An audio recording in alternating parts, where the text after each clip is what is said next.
At the end of the day, we want to turn these broad topics into niche attention. We want to convert intention into attention for business. We've got some Hey, this is Fonzie, and yes, there's no Luisa today, and welcome to the Content is Profit podcast. In here, you're going to get the insights, accountability, and drive to create consistently and increase revenue. You'll hear from top entrepreneurs, creators, and anything and everything you need to know about content. All this while having a good time. The goal of this podcast is simple: entertain, educate, and turn your content into profit. Ooh, let's go. Guys, another solo episode.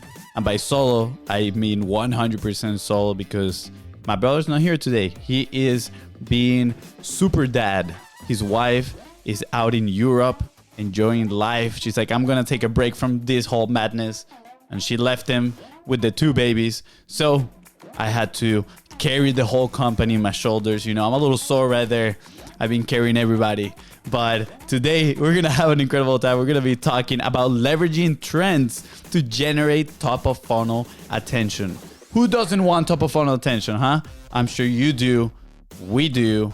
And I'm pretty sure every other marketer out there wants a lot of top of funnel attention. But before we start, guys, please don't forget to hit the follow, subscribe to the podcast. And if you're not following us in social media yet, please make sure you go to @BizBrosCo, whether that is on Instagram, Facebook, wherever you consume your social media, and follow along for the journey as we also drop some of the golden boulders in there. Also, please, if you find today's episode helpful and help you move one step closer towards your goal, please don't forget to share this episode with somebody that you care about. And of course, don't forget to leave a 5-star review. Awesome. So let's get this party started, guys. Let's talk about trends and how we can leverage those to bring more attention to our services, products, right? Again, specifically, that's a tough word right there. Specifically talking to the B2B community here. How can we leverage other trends to, again, bring traffic? Now, why am I talking about trends? Well, I got this email by the Published Press. If you guys are not following them, make sure you do. They're absolutely amazing. And they were talking about this YouTube channel. The name of the channel is literally New Channel. That they challenged themselves to grow from 0 subscribers to 10,000 subscribers in just 1 week. And I love the little case study that they got going on there. They actually managed to do it in 1 week. They actually went from 0 subscribers to 13,000 subscribers. Now, I will say this, the person that created the channel already had a pretty big audience, which I am certain that did play a role in it, in the growth of the channel. But that being said, you know, the strategies, the tactics that he used to, you know, increase the size of his following in this new channel is actually legit. And I think it can be applied 100% to B2B businesses. So that being said, let's start first of all by defining what is a trend, right? Well, what is a trend? First of all, for it to be a trend, there needs to be attention, interest around a specific topic, and not just interest from a few group of people, but from a lot of people, right? A little bit of a broad audience. A lot of people are talking about it, right? If you are living in the US, you know what's trending in here, right? All these political issues and challenges, they're trending all the time. People are talking about all these things, right? So that is element number 1. What is element number 2? Intent.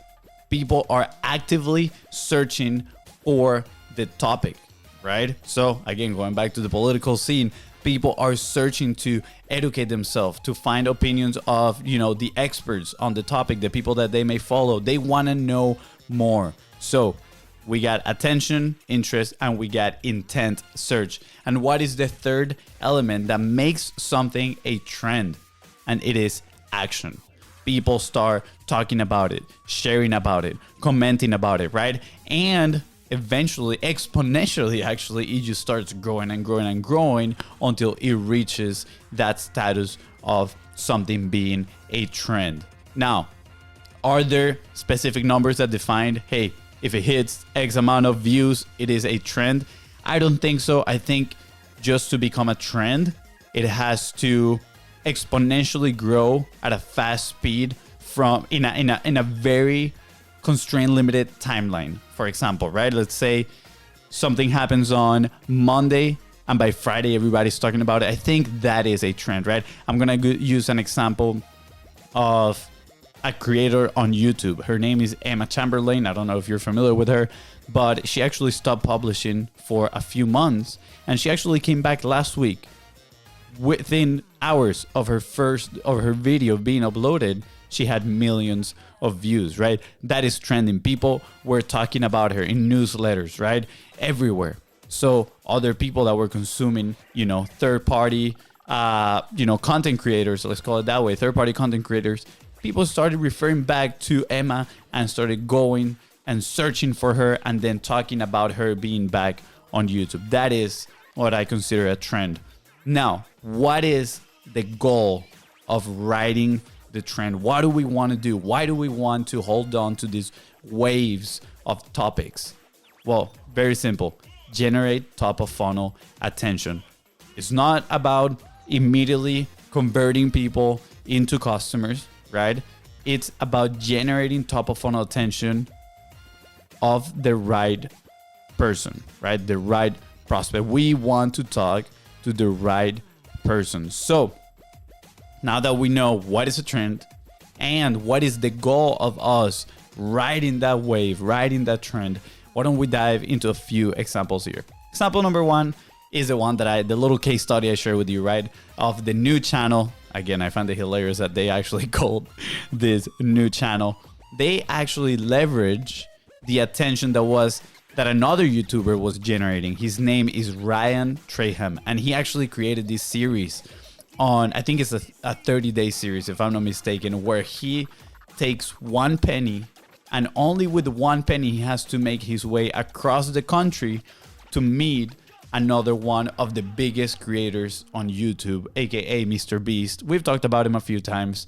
So this guy has been doing this for like 3 weeks now. My brother is actually obsessed with the series. Every day when he goes to eat lunch, he plays the video of Ryan Traham. Ryan Traham is literally publishing a daily video of him going across the country to meet this other guy. All started with 1 penny. So he has gathered a lot of attention. So again, there's lots of interest in this series.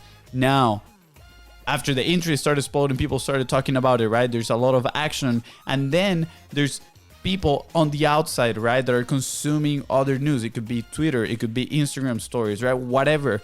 They get to know about Ryan Traham, and now there's intent of search as well. They're searching for his videos, and after they search, guess what? They find the videos, they consume it, they get hooked into it. But a lot of people, and this is key right here, a lot of people searching, a lot of people with intent, showing the intent of search, right? That is the demand. And guess what? There's actually a low supply of Ryan Traham videos out there.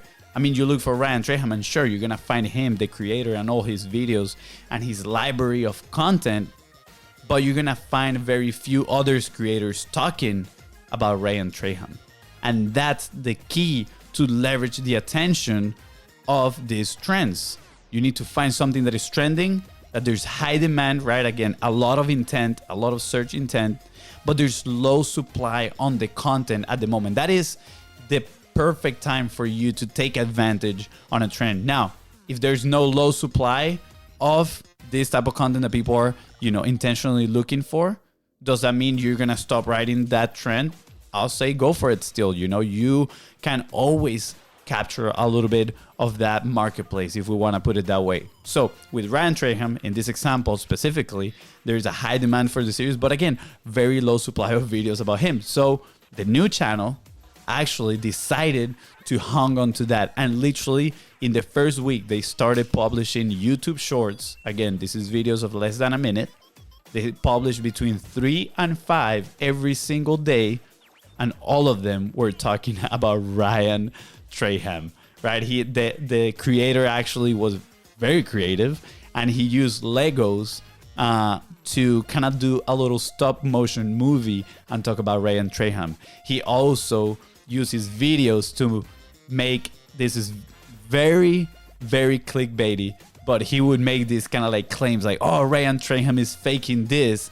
And then when people will click the video, right, because people are triggered after listening to that, they click on the video and it's just that is very sarcastic. It's a very sarcastic video, which now ends up being extremely funny, and people talk about it and comment about it. And the more people get interested, is what the algorithms show it to more and more people consume it. So that is point number one, leveraging the attention that Ryan Traham has, high demand for the series, low supply of videos around that ecosystem. Then the second point that this guy did extremely well was gamifying his growth. So on the very first video that he created, he said, my goal is 10K followers in 1 week. Okay, first of all, he is putting his goal out there. He is, crying his goal to the public so he can rally a community, bring them on, whether they want to support him, hate on him. And guess what? That is all engagement. And all these platforms love engagement, and the more engaged you are, the more they're going to show it to other people. So he said, this is my goal. And then to further gamify this, he said, and if I don't accomplish my goal, I'm going to do whatever the top comment of this video is. So guess what? Now that is an indirect invitation for people to engage with the video, whether that is they're going to vote on one of the comments that is down there so they can make it to the top, whether that is write their own comment, whether that is sharing it with somebody so they can vote on a specific comment, commenting on other people's comments. And it's crazy. It got so much traction of people engaging, right? Putting challenges that they wanted him to do in case he failed, that this video just blew up. And after that, he started leveraging again that attention on Ryan Traham. So again, 2 key lessons from new channel. Number one, leveraging the attention, right? The intent of search, high demand for series, and the low supply of the videos around that ecosystem. And number two, gamifying the growth. How do we involve the audience into what we're doing? He called out his goal, and then he put a little challenge in there. If I don't hit my goal, I'm going to do X. So very, very important. What is another example that we can look into? There's another creator. And again, I know I'm giving examples. This is the voice of reason. You might be asking yourself right now, but why are you giving me all these examples of YouTubers? These guys don't sell services. These guys don't sell X, Y, and Z. Right. They don't have a business per se. Well, because we truly believe that the creator economy needs to meet the B2B world, and the B2B world needs to gather inspiration from the creators out there. Because guess what? The B2B content, sometimes it can get very bland, very boring. We all know it, just somebody talking. Let's try to find creative ways to do things, right? So sure, we're not gonna potentially just get up and dance and just do dancing TikToks all the time, but I'm sure we can take notes from, what these masters of growth do on their platforms on YouTube, and we can take the lessons and apply them in our business. So let's move on to the next example, which is, again, one of our favorite YouTubers. He actually grew his channel from 0 to 1 million subscribers in 1 year. How insane is that? And that was last year. And this year, I think he's already around 4 million subscribers, which is mind-blowing. His name is Eric. And what he did, he leveraged the attention that another creator had. His name is Logan Paul. You might be familiar with him. He's a little controversial on there. This guy, Logan Paul, he was trying to get rid of a couch. I'm not kidding. It was like a $50,000 couch that he had in his house. And nobody wanted it. Who wants a freaking $50,000 couch, right? Not me. So Eric said, I see an opportunity here. And he created a full-on series on how he was going to get to Logan Paul's house and buy the couch from him.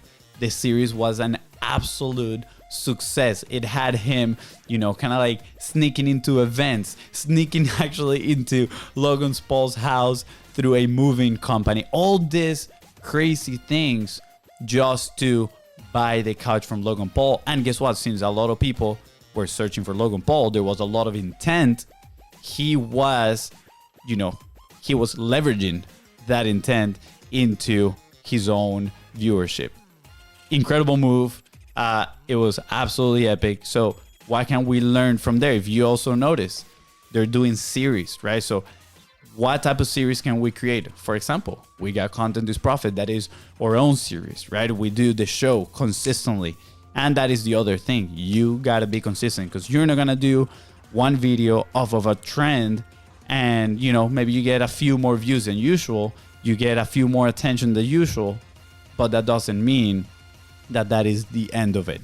You need to be consistent above anything. And honestly, I find that crazy. Every time I see an interview about a very successful creator and they ask him, what is your top advice for other people out there, right? Whether that is creators on YouTube or whether that is, businesses that are trying to create content. I'm not kidding. Every single time I hear people say consistency, just keep going. If you don't keep going, you're not going to make it. So again, above anything, just be consistent. So at the end of the day, we want to turn these broad topics into niche attention. We want to convert intention into attention for business. I'm going to repeat that one again. We need to convert intention into attention for our business. Remember the three elements of a trend: attention, interest, intent of search, and then action, right? So we are grabbing that intent that people have, that they're searching for all these things, and eventually we hook them with something that is going to resonate for them, right? The niche, and we bring them on. So for example, if I was leveraging Ryan Traham's series on, the penny trip across the country, I would look for a way to talk about that, ride that trend, but at the same time, flip it into a context of content creation and podcasting and leveraging your platform to build your business. So people that have interest in Ryan Traham, right? And they also have interest in, building their own business through a platform, my message is going to call their attention. So there's going to be a sort of intersection between the trend and the context that you apply to it. And there's this saying that I heard once, I think it was Myron Golden. He says, an idea is as powerful as is context. And the thing with content is that we can add whatever context we want. And yes, I understand that is very dangerous, because that is what's happening with mass media, right? A lot of people are just, adding their own context, taking things out of context, and it can be very, very dangerous, right? The fact of misinformation, all these things. But when it comes to business, we can use that ability to use context to actually grab people's attention. So again, we want to be somewhere, we want to create an intersection between people's intention and then our topic, the context that we want them to understand, so we can bring them up to our side. So how do we do this? How do we grab a trend and easily create content? And the word is frameworks, right? What are some frameworks that you can repeatedly use every time you see a trend to create content? So I'm going to give you two, right? The first one is courtesy of the Biz Bros. Actually, more than anything, courtesy of my brother. He's the one that uses this all the time. And he goes about, what did I learn today? How can I apply it to my business? And then let me give it a call to action, right? Very, very simple. So when you learn about a trend, right, you can do a little bit of research in there. You can learn a little bit about that trend that is going on at the moment. And then you can talk about it. Hey, I just learned about Ryan Traham going across the country with one penny on a 30-day series. Guess what? He is using, as he's going through his series, he's actually interviewing and talking to other YouTubers. He's collaborating with other people. He's getting donations from other YouTubers and making these relationships. Parenthesis here, I'm giving you an example, right? So guess what? He's leveraging his platform to build these relationships and further his reach and grow of his YouTube channel. What if we can do the same with our business? What if we can leverage our platform and collaborations with others to grow our business, right? End of example right there. That is potentially how we, Biz Bros, could leverage that trend of Ryan Traham and his series across the country with our topic about leveraging your platform to grow your business. You see what I did there? So that is framework number 1. What did I learn today?